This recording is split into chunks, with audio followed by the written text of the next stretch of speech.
Today I'm going to talk about CT perfusion that we are planning to implement in our hospital. We have done this about 10 years ago, almost exactly 10 years ago. The reason we stopped it then was Dr. McDowell, who was a neurologist who was pushing for this CT perfusion, found out that the result they got does not match what the literature result. So that's why we stopped then. I think in retrospect, the problem is from the software that was not very helpful in generating the penumbra and the core ischemia area. So I will show you some examples. I'll show you some example later. But mainly the current push is there are more and more evidence of CT perfusion helps with acute stroke triage. Mainly two articles. One is a DAWN trial, DAWN trial, talk about 6 to 24 hours window treatment of stroke patient. This one has about 200 some patient. But the even bigger one that we are following is the DIFFUSE trial, DIFFUSE 3 trial. For the DAWN trial, they have a mismatch between deficit and infarct. The deficit is between the severity of the clinical deficit and infarct volume. So a radiologist is not playing much a role in deciding what is the clinical deficit. So for us right now, it's more objective by doing the infarct core and the size of the penumbra.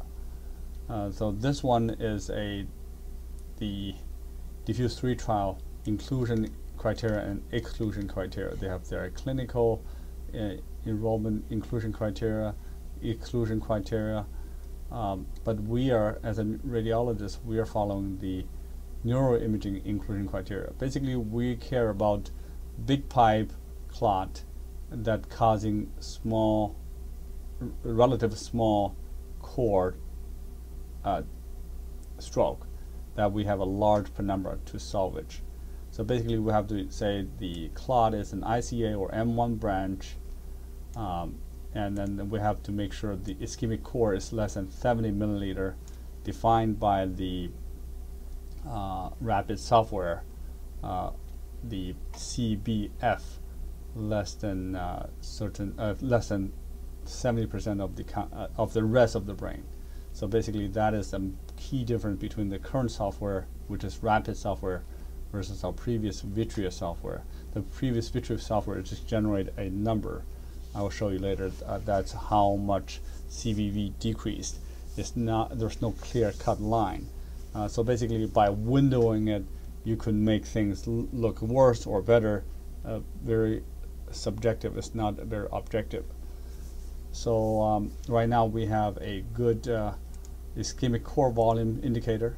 We also want to make some mismatch ratio. Basically, the mismatch ratio is we have to be worthwhile to do the intervention. Means relatively smaller dead brain tissue versus larger area of penumbra, and also the larger area of penumbra have to have large enough volume for worthwhile our effort to do something. There's more than 50 milliliter. So this is really what we are trying to achieve, better result, because we have more number oriented clear cut. So basically, we are trying to help patient who is unknown onset of stroke, basically woke up stroke or found down. We open up the window from 6 hour to 16 hour. Previously, under 4.5 hour, we do IV TPA, and then between 6 hour to 8 hours after stroke, we can do I8 TPA. But now we open up to 16 hour, as long as they fit those criteria. Basically means it's worthwhile for us to give it a try. But they also have,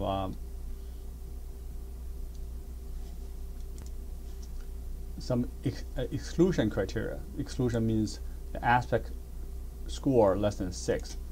So basically means a quite large area of stroke or already. So we exclude that. That is basically a reflection of previously we don't have the aspect score. We call the 1/3 of the MCA territory. Now basically we convert that into a more numeric number into an aspect score less than 6. That means we do not treat them. There is a posterior fossa aspect score, but that's called posterior circulation. We haven't utilized that yet, but there is such thing also like this. Cerebellum 1 point, pons 2 point, midbrain 2 point, the thalami each point on each side, and the occipital lobe. So basically another 10 point, greater than 8 will be favorable clinical outcome. Right now we're not that fancy, so we're not giving the posterior fossa aspect score yet, but just let you know that its posterior circulation is very important. If we see a clot, if we see perfusion defect, we also want to recommend and mention about it, and our neurointerventionists, they would love to treat, because that's more devastating if you have posterior fossa stroke as well. The bottom line is we have so many knobs that we previously learned and currently learning that we only follow this rapid software's recipe, because there are many recipes from different software vendors, different articles. We're just following this most recent trial, which is only published in January 28, 2018. So it's very fresh. Before that is every study have their different criteria, so it's hard to follow. And also have to comment on that this is a evolving method to help the stroke patient. For example, this rapid CT result, they automatically generate the aspect score. Only available in Europe, not available in America. Therefore, we have to do our manual calculation for the aspect score for now. Another thing is there is some value in evaluating the collateral blood flow, collateral vessels. Some center, they do multiple CTA at basic shuttle the CT back and forth for 3 times to see the collateral flow, see whether there's any basically the more collateral vessels, the more likely, the better outcome. We only do it 1 round.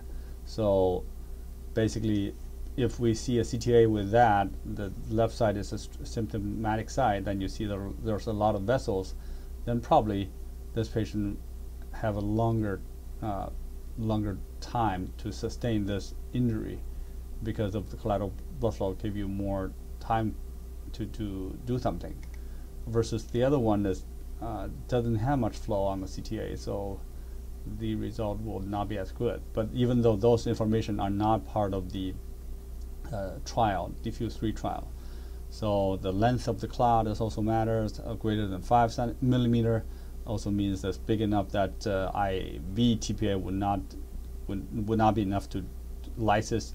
So bigger than 5 millimeter, we also want to favor intervention to get it out. Also noted that we really do not consider the NIH stroke score on our evaluation. That's really the clinical team. They use that to screen the patient. So I just want to summarize. Basically, there are a whole bunch of people, patient that need our help when they have woke up stroke, and we try to fit them through an algorithm to see who can benefit. The neurointerventionists, they like to help the patient by intervene, and then they need some kind of objective evidence, and we provide that with the rapid software. If we have a technically adequate study we give them the number, and then they go ahead and do it. If they are inadequate, we can do with the MRI. And the hospital need a report, radiologist report, to bill patient for this rapid software. So even though we may be busy doing some other urgent cases, and the email that Stanford Rapid company send it out to the stroke interventionalist, they will be even faster than our report. So we are not in any way hindered the speed of the treatment. Basically, our job is to provide additional information saying that, for example, this case, there's a lot of penumbra, there's not much ischemic core, but we have to let them know, hey, there's dead tissue already, by reflecting by giving them an aspect score, therefore preventing this patient from getting treatment to get bad result. This part is our input for now. The other are just generated by the rapid. The rapid, they are not very mature yet, and then their cases are very, how do I say, inconsistent with what they are advertising. For example, this case, 47-year-old, they have a, let's see, where is that?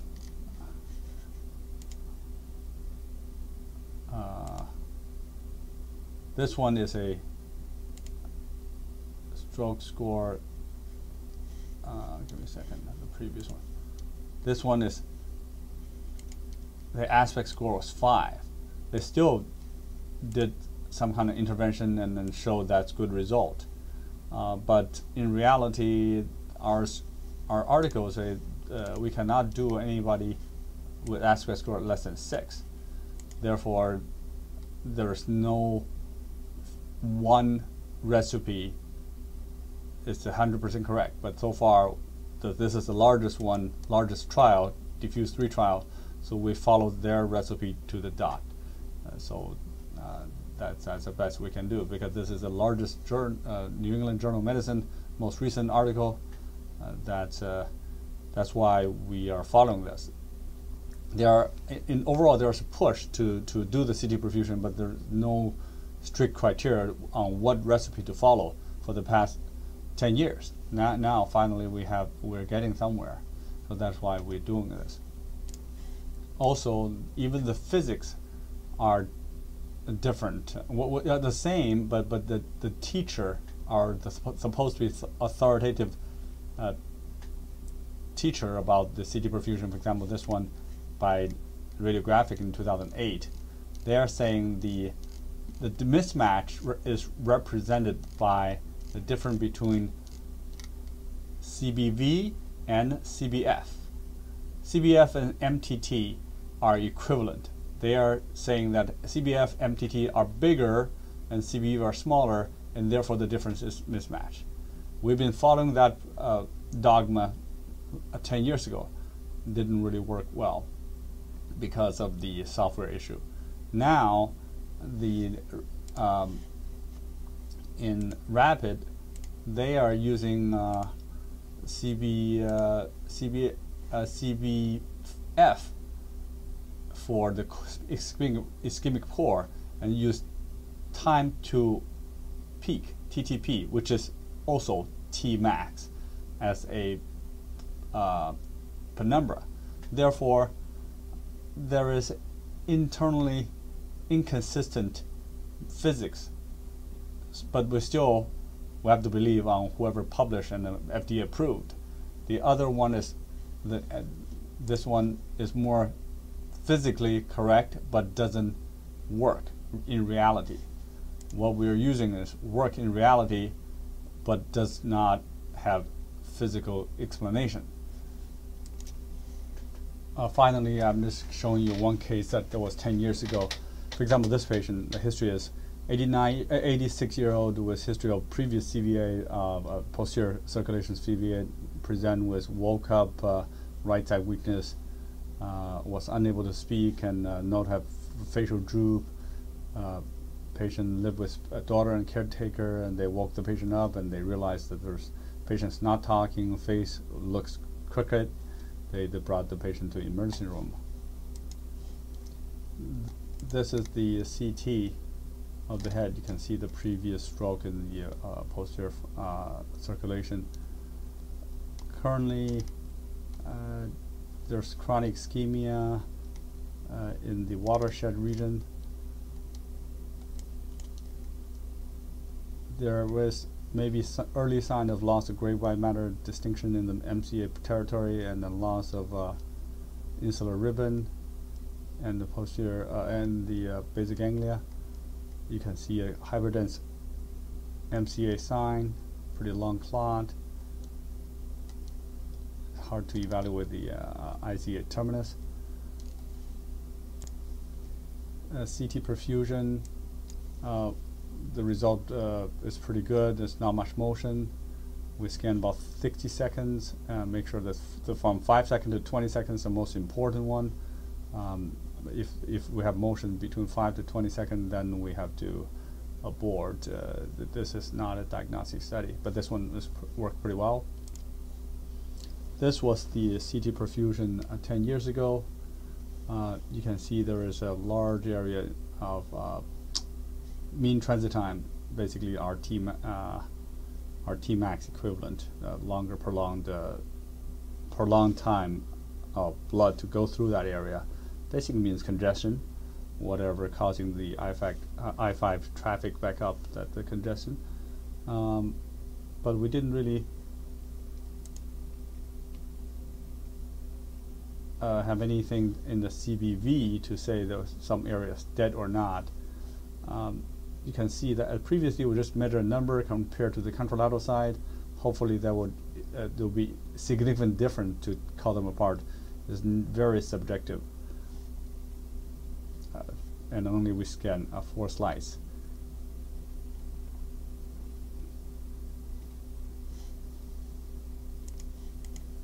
This is a CTA. This is the kind of patient we would have want to help, because first of all, there's no flow in the distal ICA, and then the MCA have a spaghetti kind of a filling defect, just like the PE. That corresponds to the hyperdense MCA sign, and that's a vessel occlusion. Basically, the CT perfusion is very helpful. Even 10 years ago, I found out at least draw your eye to the area of concern, scrutinize all the vessels. This one, you find it, and this will be an excellent case to intervene.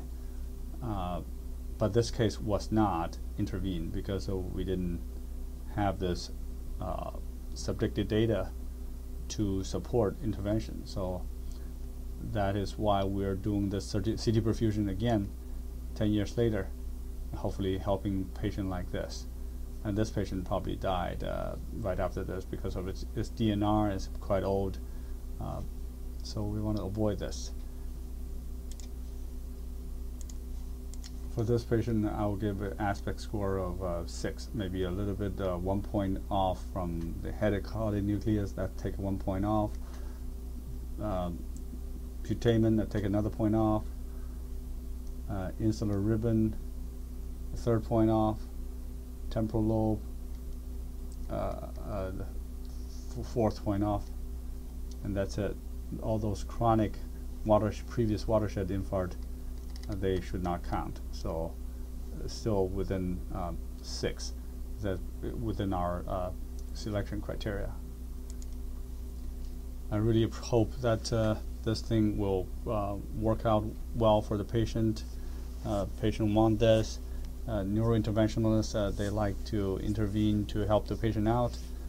We have our very specific criteria to follow, and should be okay.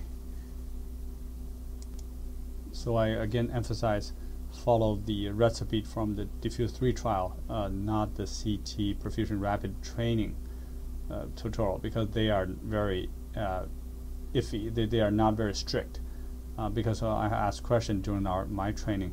The presenter have a lot of unspoken thinking in his head that was not in on paper. Therefore, it's harder for us to follow.